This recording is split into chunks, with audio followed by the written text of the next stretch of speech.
Welcome back, everybody.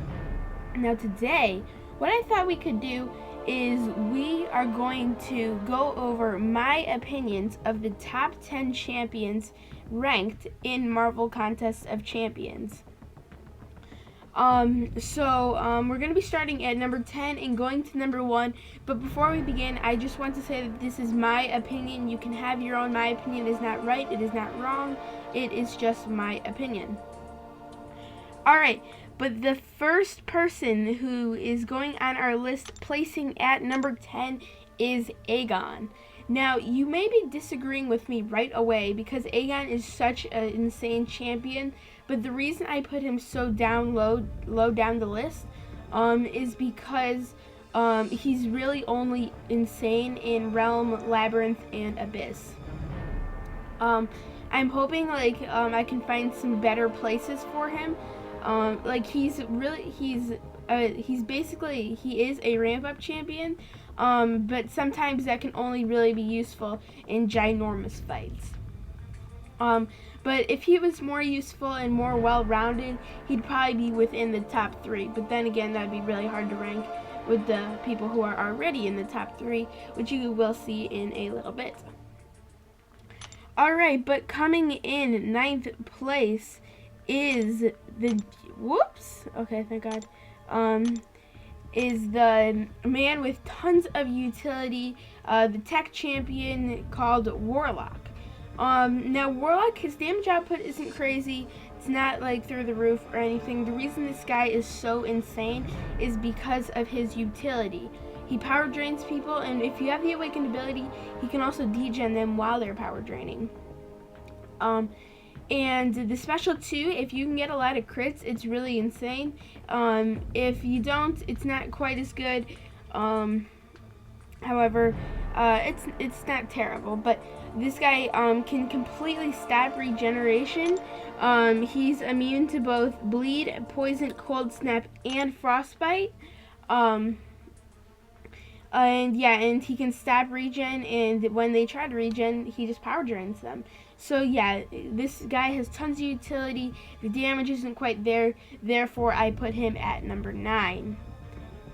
Now, coming in 8th place is the second best utility champion in the game, and the number 1 top person on my account by rating. Also is my profile pic. And this person is Dr. Doom. Now, Dr. Doom, I had trouble placing this guy. He's really hard to place among all these top 10 very solid champions. Like, you should be very happy if you pull any of these guys. So yeah, I really struggled to place him because once the Furies are gone, then hopefully the fight is over, but sometimes you have longer fights, and if you throw the SP2 too early, then you have to restart from scratch, which is pretty annoying. But most of the time that doesn't happen, especially if you do the double rotation. But yeah, this guy did absolutely carry me through Act 6 on my way of becoming Cavalier. And yeah, therefore I place him at number 8. Alright, but for number 7, I really struggled to place this guy, and it is Thing. Now Thing is a little bit arguable. He is too synergy reliance, and you do really need the exact synergies, and you need to kill off all your people other than him. And the Hela and Angela synergy is one of them that you do need. So he regens to 20%, and although his damage output is through the roof at that point and is not okay, it's still you need to beat a whole quest with only 20%. So yeah, therefore I did place him at number 7. If he wasn't synergy reliant, he would be probably top 3, maybe even number 1. But yeah, but I was debating even putting this guy on the list. Alright, but for number 6, we are going to be placing Nick Fury there. Now, Nick Fury all of his damage comes from the bleeds, and all the bleed damage is absolutely insane. I'm not overly familiar with this guy, but the second life that he has can also come in just such great handiness, because if you're about to slip up, you just have a second life. And like, I've seen many Nick Fury gameplay stuff where like he's about to die and I'm like, oh crap, they lost, but then I forget about the second life, and yeah, then the second life comes and then they just like beat the opponent with like 90% left. But yeah, Nick Fury, crazy bleed damage, and he's also very good for synergies. He's got a synergy with himself, 10% attack rating for everybody but himself, and doubled if he's dead. And yeah, he's got a synergy with Quake and Ant-Man that many YouTubers like myself use for evade charges and safety, but many people also do that for Abyss, Labyrinth, and Realm. But he's also got a synergy with both Black Panthers that for the first 10 seconds, crit rating is doubled. But yeah, all this guy's damage comes from the bleeds, and therefore I put him at number 6. Alright, now number 5. I like kind of struggled to place this one. I wasn't exactly sure where to put him on the list, if I was placing him too high, too low, but I did end up choosing number 5, and it is Omega Red. Now, Omega Red, all of his damage comes from the degens like Nick Fury. They are both damage over time people. The death spores can be really good. It can only go up to 10 if you're just facing a normal person. However, he's a terrible robot counter because he struggles so much to get death spores on robots. I've accidentally brought him into AQ a couple times, and I just totally got wrecked. Therefore, I do put Omega Red at number 5. But I just also want to, this like was the deciding factor that the SP2, he gains, what's it called, like Death Field or something? Yeah, I think so.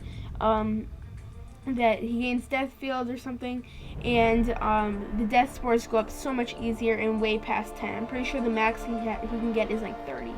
But yeah, at that point, the degeneration is just crazy, and yeah.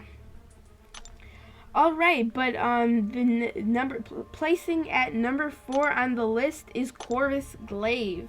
Now, Corvus Glaive, I have mixed emotions about this guy. You really need to do the missions in order to really get the damage output. However, this guy does not only have damage output, this guy has tons of utility as well. And yeah, he's an evade counter, and with the Glaive of Immortality, he can't die. Yeah, but then again, he needs his Glaive charges during that.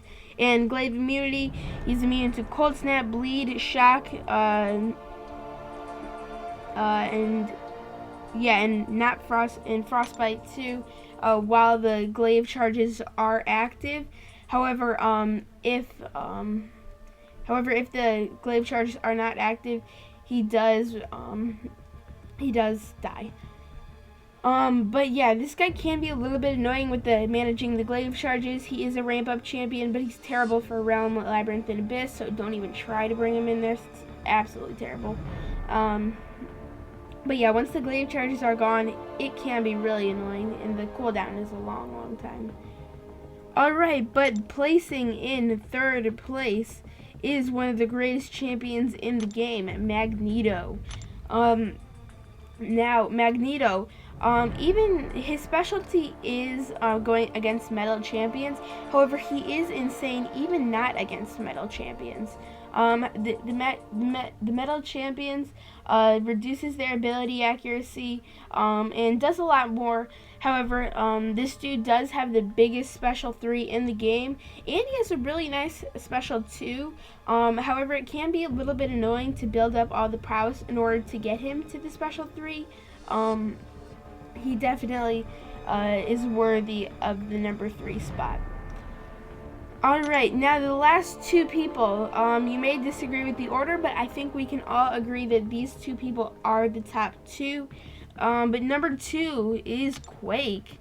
Now, Quake is like somebody who requires like a lot of skill. Like 90% of the people who like still like 90% of players can't do it perfectly. Unless they've dedicated a lot of practice and stuff. Now, there's Quake and Baking and Quake and Shaking. And Quake and Baking gets more aftershock charges on them, so better damage output. But Quake and Shaking is usually a lot handier because if you're facing somebody with parry immunity or stun immunity or something, Quake and Baking, you can just totally get wrecked. However, Quake and Shaking, if you do it perfectly, you don't take a little bit of damage. You don't lose one piece of health, which is absolutely insane. I'm not exactly, I think she'd be pretty good at Icarus.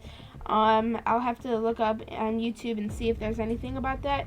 But yeah, she'd probably be really good against Icarus. Alright, but yeah, for the number 1 spot, I have always loved playing with her. I have her as a 4-star, even though I've been saying I'm not going to take her up. No more 4 stars, no more 4 stars. I just cannot help myself. And I just accidentally keep taking people up. Well, however, it's just mainly her. But it is Ghost. I could take her to rank 5 right now. But I'm trying to fight all my, like, I'm just trying to fight all the temptations to take her to rank 5. I wouldn't even use her as rank 5 since I got more upgraded people who are also insane. But Ghost, her special 2 has nuts damage. If you play her right, then the first medium or the first light or whatever you do, after you dash back is always going to be a crit, because when you dash back you get a precision that's a guaranteed crit. And yeah, you can just build up so many cruelties and so many furies. And yeah, that special 2 can just get to such huge numbers. And yeah, it's just absolutely huge. Alright, but everybody, thank you so much for watching this video. If you did agree with my list, please say so. If you disagreed, please say so. But yeah, everybody, thank you so much for watching this video. If you did enjoy, make sure to subscribe and like button. Make sure to comment new videos you want to see. I'm always looking for new ones. Make sure to head over and follow the Instagram. It tells you a lot about my MCOC account, and my channel. And if you want to watch more of me, I post every day at 6 p.m. Eastern Time. So yeah, make sure to check in tomorrow. And yeah, thanks for watching, guys. See you guys later.